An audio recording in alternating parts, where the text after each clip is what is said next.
Anggota DPRD Kabupaten Bekasi Komisi 4 Nyumarno dan anggota DPR RI Dapil 7 Jabar Oben Tabroni mendampingi AD 24 tahun karyawati yang bekerja di wilayah Cikarang Kabupaten Bekasi untuk melaporkan dugaan tindakan pelecehan seksual ke Polres Metro Bekasi pada Sabtu 6 Mei 2023. Dalam kesempatan itu, Nyumarno mengaku tidak akan tinggal diam dan sudah berkoordinasi dengan Disnaker Kabupaten Bekasi. Dirinya berencana pada hari Rabu nanti akan datang untuk melakukan rapat kerja bersama Disnaker dan juga DP3A.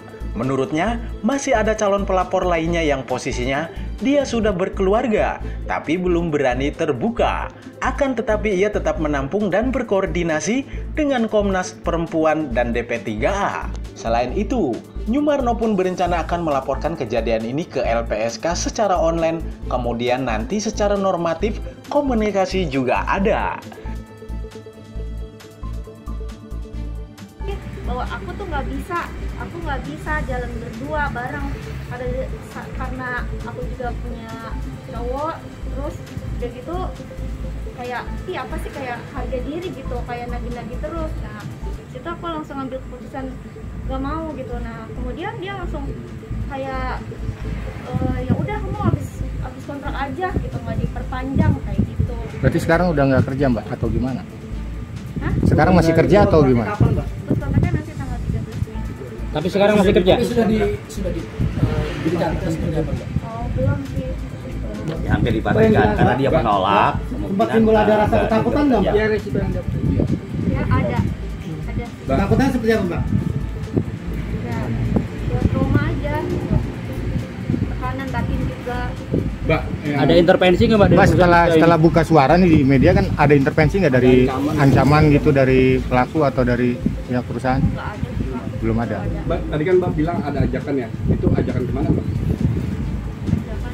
Ajakannya tuh ya nggak tahu, karena kan saya nggak pernah mengiyakan, kan saya menolak terus, jadi belum jelas dia mau ajaknya kemana gitu. Tapi menyebut nggak Mbak sempat hotel gitu? foto hotel ya Mbak?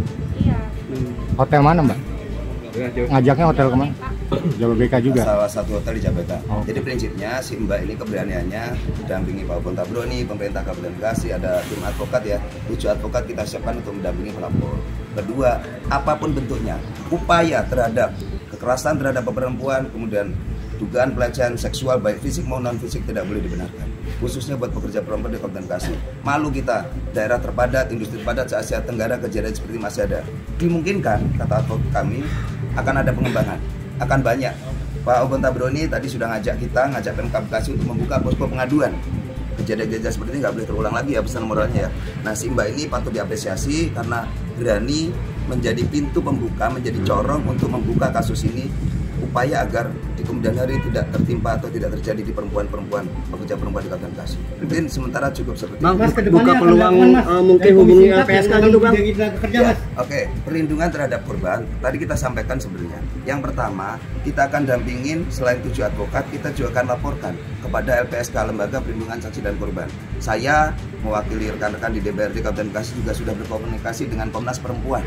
Jadi upaya-upaya tersebut nanti melalui kantor hukum, melalui tim penasihat hukum akan ditempuh. Saksi ataupun korban ini juga harus dilindungi. Jadi siapapun pekerja perempuan di Kabupaten Bekasi khususnya yang mengalami kejadian mungkin mirip atau serupa dengan si Mbak Ade ini, tolong jangan pernah takut ini tidak tertimpa atau tidak terjadi di perempuan-perempuan pekerja perempuan di Kabupaten Bekasi. Mungkin sementara cukup seperti itu. Mas, buka peluang mungkin hubungi LPSK gitu Bang.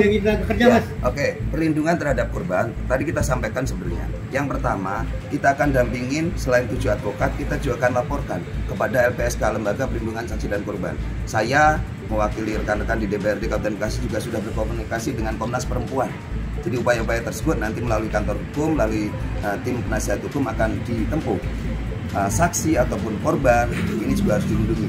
Jadi siapapun pekerja perempuan di Kabupaten Bekasi khususnya yang mengalami kejadian mungkin mirip atau serupa dengan si Mbak Ade ini, tolong jangan pernah takut. Kami pemerintah, ada DPR RI, ada Bupati Bekasi dan jajaran termasuk kami wakil rakyat daerah, kami siap dampingi. Poskonya di mana Bang? Kita posko pengaduan kita pusatkan di Kabupaten Bekasi, di Deltamas dekat kantor dekat Pemkab lah, biar agar gampang diakses.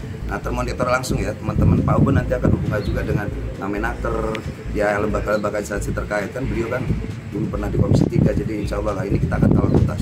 Tapi sejauh ini ada udah menikah belum sih Mbak? Si manajer itu udah menikah belum? Sudah berkeluarga belum? Nggak tahu. Kira-kira umurnya berapa Mbak manajer itu Mbak? Kisaran 35 ke atas lah. Mbak infonya per hari kemarin di-cut nggak? Bener. Ada sih, soalnya emang beneran aku mau dihabisin. Tapi ada surat tertulis nggak dari perusahaan itu kemarin dari cut? Belum, karena kan nanti itunya tanggal 13 Mei. Dari Kabupaten Bekasi, tim Tri Berita mengabarkan.